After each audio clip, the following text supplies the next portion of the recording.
చెప్పాలి మీరు. INC divided person ఇన్స్ రాస్తూ అది చేస్తే 1907 ఐఎన్సి డివైడెడ్.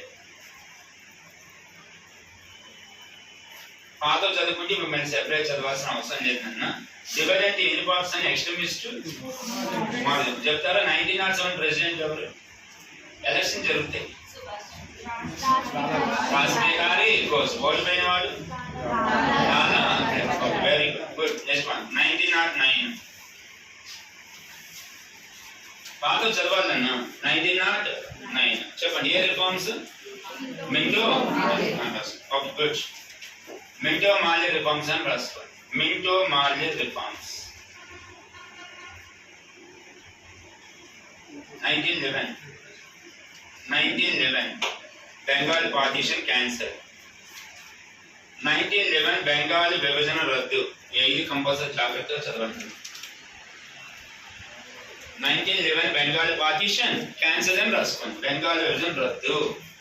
బెంగాల్ విభజన ఎప్పుడు చేశారంటే 1905 అని పెట్టండి. బెంగాల్ విభజన ఎప్పుడు రద్దు అయిపోయిందంటే 1911 పెట్టండి. ఇది ఒక టాపిక్ చదవాలి. మొత్తం 7 టాపిక్స్ కి డివైడ్ చేయండి.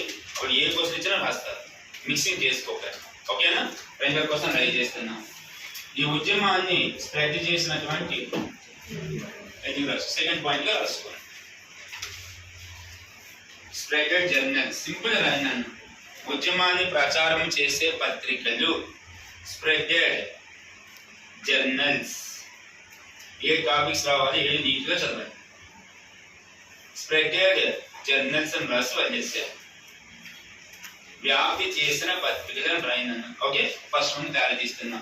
ఈ చదివేటప్పుడు పత్రిక పేరు, ఆ పత్రిక ఎడిటేటప్పుడు రాయడానికి ట్రై చేయండి. ఓకేనా? ఫస్ట్ వన్ కోసం అన్నిటికంటే మోస్ట్ ఇంపార్టెంట్ ఈ పత్రిక పేరు చదవండి.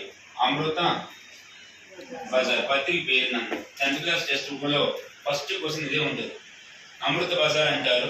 అమృత బజార్ పత్రిక రాసిన వారి పేరు అడుగుతారు.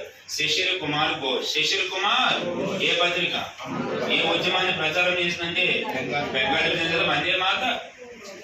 ఫస్ట్ వన్ అమృత బజార్ పత్రిక పేరు. నన్ను అమృత బజార్ పత్రిక